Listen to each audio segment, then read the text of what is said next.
அனைத்து வகை பள்ளி தலைமை ஆசிரியர்கள் மற்றும் எஃப்ஐஸ் அனைவருக்கும் வணக்கம். 3, 5, 8ஆம் வகுப்பிற்கு ஸ்லாஷ் தேர்வு நடைபெறவுள்ள நிலையில் ஸ்லாஷ் தேர்வு நடைபெறும் தினத்தன்று அந்த வகுப்பிற்குரிய மாணவர்களின் வருகை பதிவினை எமிஸ் வலைதளத்தில் எவ்வாறு பதிவிடுவது என்பது குறித்தும், அவர்களுக்கு அசைன் செய்யப்பட்டுள்ள புக்லெட் விவரம், அவர்களுக்குரிய சீட்டிங் அரேஞ்ச்மெண்ட் போன்ற விவரங்களை எவ்வாறு எமிஸ் வலைதளத்தில் பார்ப்பது என்பது குறித்தும், எஃப்ஐஸ் அவர்களுக்குரிய படிவத்தினை எவ்வாறு பூர்த்தி செய்வது என்பது குறித்தும் விரிவாக இந்த வீடியோவில் பார்க்கலாம். அதற்கு உங்களது மொபைல் ஆர் கம்ப்யூட்டரில் குரோம் ப்ரௌசர் ஓப்பன் பண்ணிக்கோங்க. ஓப்பன் பண்ணிவிட்டு சர்ச் பாக்ஸில் எமிஸ் அப்படின்னு டைப் பண்ணுங்கள். உங்களுக்கு ஃபர்ஸ்ட் லிங்க்கே emis.tnschools.gov.in அப்படின்னு வந்திருக்கும். அந்த லிங்க்கை கிளிக் பண்ணிக்கோங்க. நீங்கள் கிளிக் பண்ணினதும் யூசர் நேம் பாஸ்வேர்ட் டைப் பண்ண சொல்லி கேட்கும். யூசர் நேம் அப்படிங்கிற இடத்துல உங்களது பள்ளியின் 11 டிஜிட் யூடிஎஸ் நம்பரை பயன்படுத்தி லாகின் பண்ணிக்கோங்க. நீங்கள் லாகின் பண்ணினதும் உங்களது பள்ளியின் லாகின் பேஜ் வந்திருக்கும். அதில் ரைட் சைட்லேயே டவுன் ஏர்வுக்கு பக்கத்தில் 3 பிங்க் லைன்ஸ் இருக்கும். அதை கிளிக் பண்ணுங்கள். கிளிக் பண்ணிவிட்டு மேலே ஸ்க்ரோல் பண்ணிட்டு போங்க. நீங்கள் மேலே ஸ்க்ரோல் பண்ணிட்டு போனதும் /2025 அப்படின்னு வந்திருக்கும். சப்போஸ் அந்த ஐக்கன் வரல அப்படிங்கிற பட்சத்தில் திரும்பவும் கீழே ஸ்க்ரோல் பண்ணிவிட்டு திரும்பவும் மேலே ஸ்க்ரோல் பண்ணிட்டு போனீங்கன்னா /2025 அப்படின்ற ஐக்கன் வந்திருக்கும். அந்த ஐக்கனை கிளிக் பண்ணுங்கள். நீங்கள் கிளிக் பண்ணினதும் /2025 சாம்பிள்டு லிஸ்ட் அப்படின்னு வந்துட்டு கிளாஸ் அப்படின்னு வந்திருக்கும். அதற்கு பக்கத்தில் இருக்கக்கூடிய டவுன் ஏரோவை கிளிக் பண்ணும்போது எந்த வகுப்பிற்கான தேர்வு நடைபெறுகிறதோ அன்றைய தினம் அந்த வகுப்பை மட்டும் செலக்ட் பண்ணிக்கோங்க.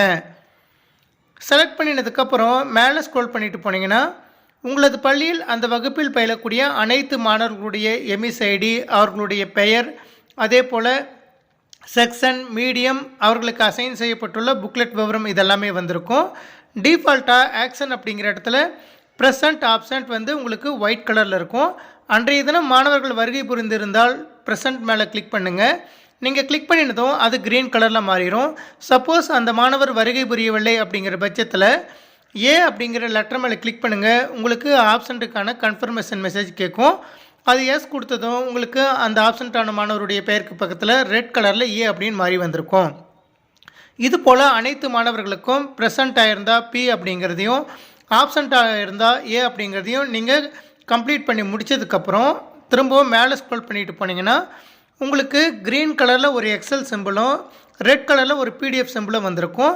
இப்போ ரெட் கலரில் இருக்கக்கூடிய பிடிஎஃப் சிம்பிளை நீங்கள் கிளிக் பண்ணுங்கள். டவுன்லோட் ஆனதுக்கப்புறம் ஓப்பன் அப்படின்னு கேட்கும். ஓப்பன் கொடுத்துக்குவாங்க.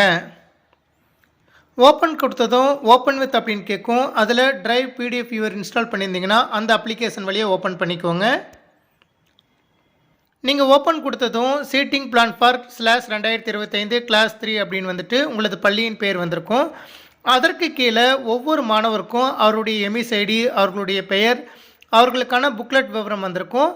இந்த ஆர்டர் படி ஸ்லாஷ் தேர்வு நடைபெறும் அந்த வகுப்பறையில் மாணவர்களை இதில் குறிப்பிட்டுள்ளபடி உட்கார வச்சுட்டு அவர்களுக்கான புக்லெட் நம்பரை கொடுத்து தேர்வு எழுத சொல்லலாம்.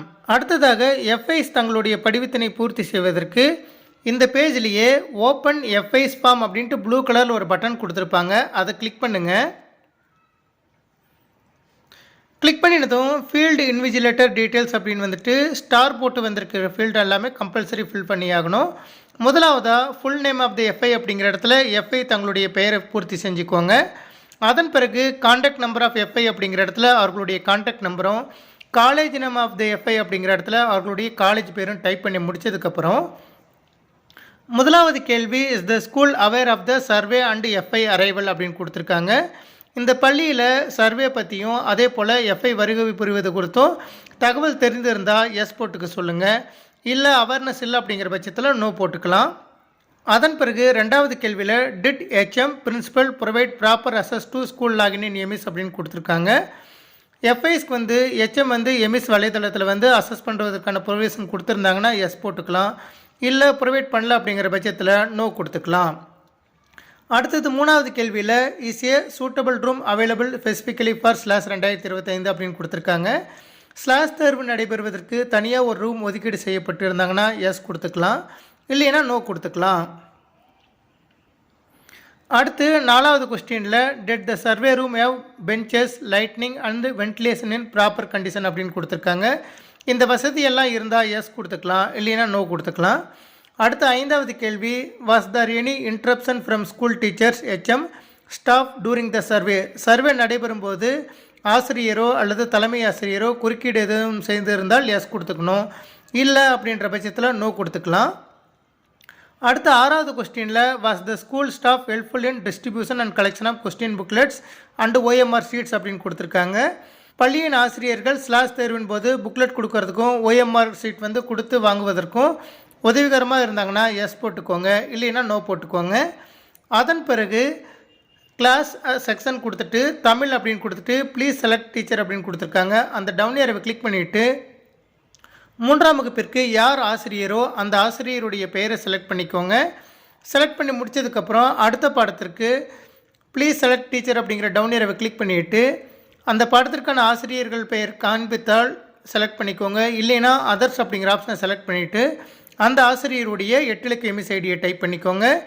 இதே போல் கணித பாடத்திற்கும் ப்ளீஸ் செலக்ட் டீச்சர் அப்படிங்கிற டவுன் ஏரோவை கிளிக் பண்ணிவிட்டு ஆசிரியர் பெயரை தேர்வு செஞ்சுட்டு லாஸ்ட்டாக சப்மிட் அப்படிங்கிற ப்ளூ கலர். இது போல் மிக எளிமையான முறையில் ஸ்லாஷ் தேர்வு நடைபெறும் தினத்தன்று அன்றைய தினம் வருகை புரிந்த மாணவர்களுக்கான வருகை பதிவு, அதே போல் அவர்களுக்கான சீட்டிங் அரேஞ்ச்மெண்ட் போன்ற விவரங்களையும் எஃப்ஐஸ் தங்களுக்கான படிவத்தினையும் மிக எளிமையாக பூர்த்தி செய்து கொள்ளலாம்.